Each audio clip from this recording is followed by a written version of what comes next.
Oi!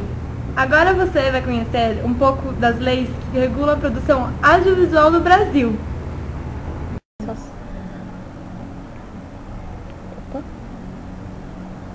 Tá bom, deixa quieto, né? Oi, pessoal! Gente, vocês já conhecem a gente.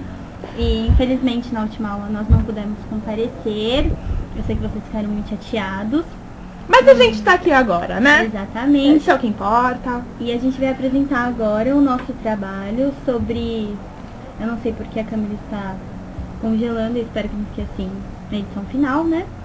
Mas o nosso trabalho é sobre produção cultural, as leis que regulam a produção cultural e o audiovisual no Brasil. Olá! Então, como vocês podem ver, nós fomos expulsas da sala legal, mas a gente tá aqui firme e forte para passar essa informação para vocês. Exatamente, eu tentar. Na verdade, até que alguém vem nos... Brincadeira, ninguém vai nos expulsar agora. Espera. Se nos expulsar, vai ter que mostrar a lei que fala que a gente não pode usar essa sala, Tati. Bom, mas enfim, como a gente estava falando, o nosso trabalho é sobre as leis que regulam o audiovisual e, obrigada, viu? E a produção cultural no nosso país, Brasil. A primeira lei que a gente achou foi a 8.401, de 8 de janeiro de 1992. No seu primeiro parágrafo, ela explica que o Poder Executivo ele é responsável, entre outras coisas, pelo equilíbrio da competitividade da produção e estimular a produção cultural no país. O segundo parágrafo, ele explica o que é uma obra de audiovisual. E como ele é um parágrafo um pouco extenso, eu vou ler para vocês. Obra audiovisual é aquela que resulta da fixação de imagens com ou sem som que tenham a finalidade de criar, por meio de sua reprodução, a impressão de movimento, independentemente dos processos de sua captação, do suporte usado inicial ou posteriormente para fixá-las, bem como dos meios utilizados para sua veiculação. Nesse mesmo artigo, ele explica curta, média e longa-metragem. O curta-metragem, ele tem até 15 minutos. O média de 15 a 70 minutos. E o longa tem a mais de 70 minutos. Qualquer produção que tenha mais de 70 minutos de duração. É importante ressaltar que peças publicitárias também são consideradas obras de audiovisual. A gente achou também a Lei 9.610 de Direitos Autorais. A gente sabe que cai bastante no trabalho dos nossos colegas, então por isso a gente não vai dar uma abrangência assim, muito longa, vamos dizer. Mas a gente acha importante destacar as nomenclaturas que são usadas para a gente entender essas leis e entender o próprio audiovisual. O artigo 5º dessa lei diz que publicação é o oferecimento de obra literária, artística ou científica ao conhecimento do público com o consentimento do autor ou de qualquer outro titular do direito de autor, por qualquer forma ou processo. Transmissão ou emissão é a difusão de sons ou de sons e imagens por meio de ondas radioelétricas, sinais de satélite, fio, cabo ou outro condutor, meios óticos ou qualquer outro processo eletromagnético.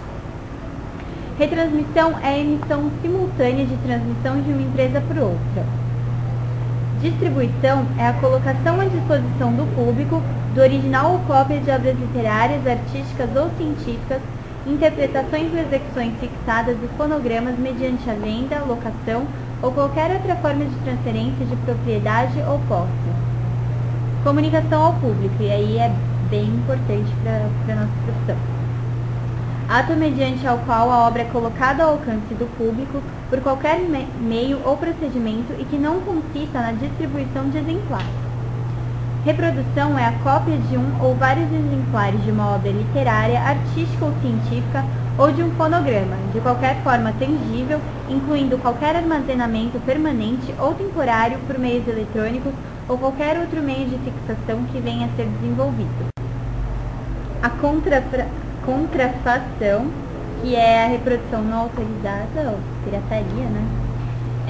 Também falo que é a obra, ela pode ser em coautoria, anônima, pseudônima, inédita, póstuma, originária, derivada, coletiva ou audiovisual.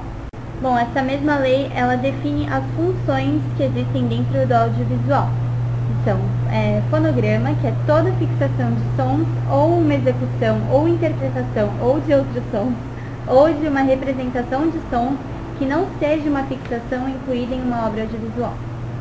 O editor é a pessoa física ou jurídica a qual se atribui o direito exclusivo de reprodução da obra e o dever de divulgá-la, nos limites previstos no contrato de edição. O produtor é a pessoa física ou jurídica que toma a iniciativa e tem a responsabilidade econômica da primeira fixação do fonograma ou da obra audiovisual, qualquer que seja a natureza do suporte utilizado. Radiodifusão é a transmissão sem fio, inclusive por satélites, de sons ou imagens e sons ou das representações destes para recepção ao público e a transmissão de sinais codificados quando os meios de decodificação sejam oferecidos ao público pelo organismo de radiodifusão ou com seu consentimento. Artistas, intérpretes ou executantes são todos os atores, cantores, músicos, bailarinos ou outras pessoas que representem um papel, cantem, recitem, declamem, interpretem ou executem em qualquer forma obras literárias ou artísticas ou expressões de folclore.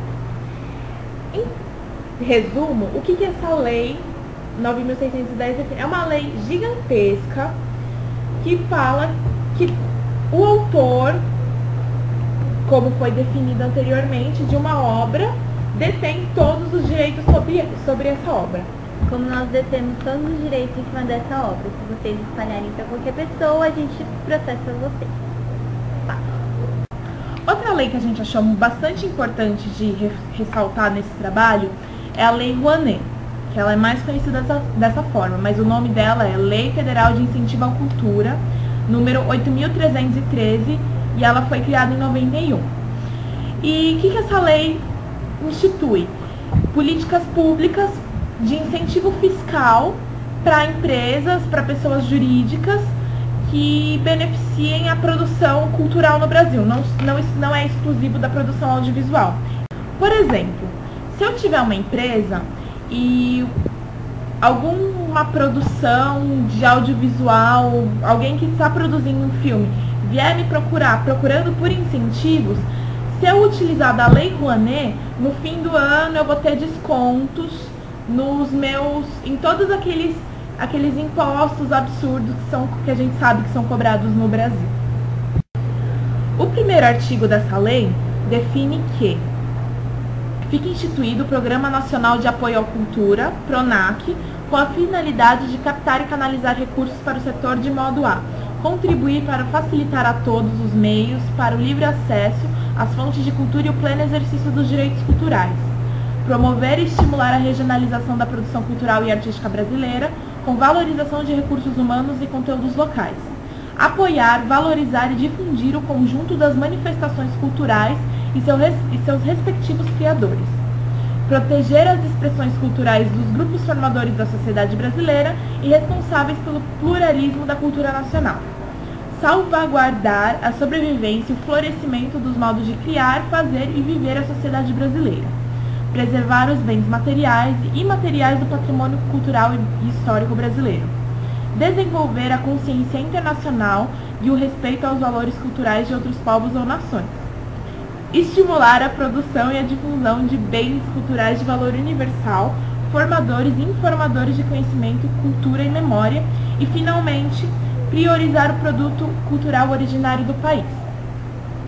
Existem dados que mostram que, após a criação da Lei Rouanet, o incentivo ao crescimento da cultura no país foi muito maior, porque isso é muito importante, tanto para a nossa profissão, porque além de... É uma lei que beneficia a todas as partes, porque a população vai ter mais acesso à cultura, as obras independentes vão ter mais notoriedade e as empresas vão ser vistas de uma forma positiva perante seu público.